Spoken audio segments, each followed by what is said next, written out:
स्वर्ग को सीढ़ी विषय रे आपण केवल आईमांक कहानी रे सुनिछंती हेले सेई सीढ़ी केउठी अछि एकथा काहाको जणा नाही। एसबु भावना भितरु आपणको बाहर करिबा पई मु आपणको नै जिबी सेई सीढ़ी पाखको जहा सीधा स्वर्ग को जाउछि। मात्र 999 सीढ़ी पार हेबा परे आपण स्वर्ग रे पाद पकाई परिबे। जमीरु 5000 फुट ऊपर रहिछि एही सीढ़ी। स्वर्ग को जाउथबा एही रास्ता आउ केउठी नुहे बरं चीन रो तियान रे थिबा पहाड़ उपरे रहिछि। 1518 मीटर उपरे माने 5000 फुट उपरे एही पहाड़ उपरे ही रहिछि दुनियार सबुठु उच्चतम गुंफा जहाकू स्वर्ग द्वार बोली कुहा जाय।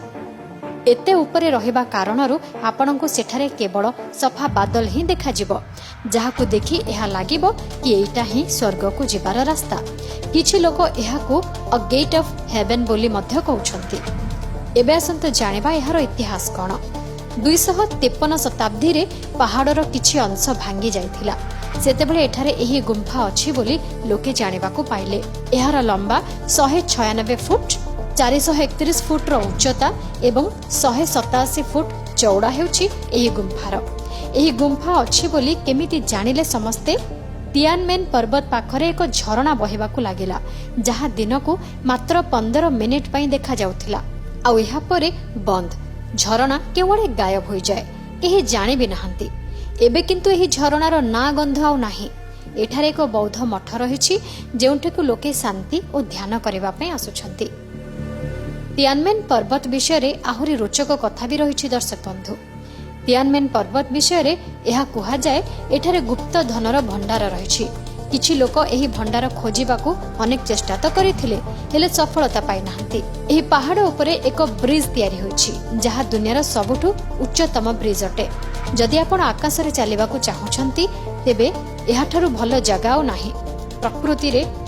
प्रकृतरे एठारे एभଳି एक रास्ता तयारी करा जायछि जहा ट्रांसपेरेंट काचरे तयारी होइछि। 2.5 इंच मोटार एही काच रास्तार चौड़ा हेउछि 3 फुट।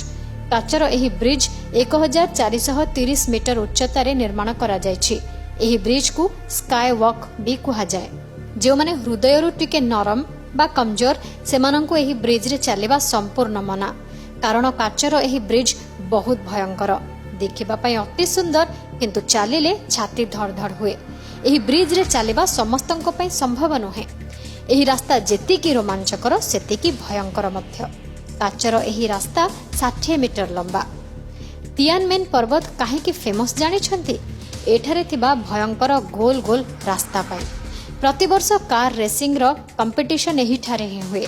अब एही रास्तार सबु मोड़ बहुत भयंकर। टिके भी असावधानता जीवन नै जाय पारे। एठारे जे केही भी गाड़ी चलै परिबेनी। एही अंका बंका रास्ता रे गाड़ी चलाइबा मरण को आलिंगन करिबा संगे समान। केमिति पहुंचीबे एठी भाबुछंती ना।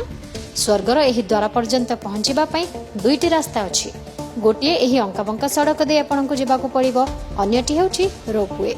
एही रोपवे मध्य सबुठु लंबा। एहार लंबाई हेउछि 24459। सबुठु लंबा केबल वे पई Guinness book of world record रे भी निजर ना भर्ती करि सारिछि एही रोपवे।